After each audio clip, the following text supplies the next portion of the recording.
500 subscribers!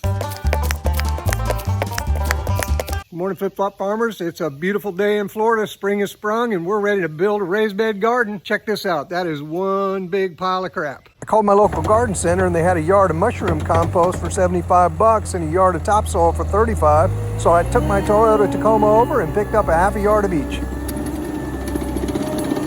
We actually ended up going 3 times, picking up 3 truckloads full of dirt. Then we brought it home and unloaded it into a wheelbarrow and toted it into the backyard and dumped it into raised beds and spread it out. So what we're gonna do is we're gonna take these raised beds I built, and you can check out my video how I did this right up in the link above. But we filled them with some sticks from our backyard and some other composting materials we had. And this just takes up space and it'll provide compost later on for the garden.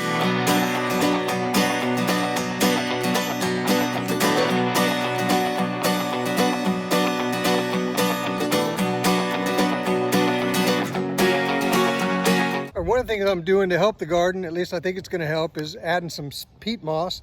This is Canadian sphagnum peat moss, and it comes in a 2 cubic foot bale and doesn't look like very much, but then when you spread it out, it expands a lot. It really helps with water retention, helps with drainage. It prevents the clay from clumping up. So this should be pretty good for it.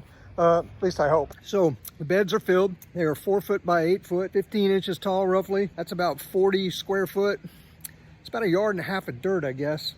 I bought 1 yard of dirt for each one of them because I had all those sticks and other composting materials in the bottom. So now I got them planted. Check it out. Tomatoes and peppers, strawberries, carrots, and some zucchini. Little experiments going on here. A whole bed of tomatoes. Thanks for watching my channel. Hope you'll like and subscribe. Make sure you stay tuned for the next video because we're going to be giving away 25 bucks for celebrating 500 subscribers.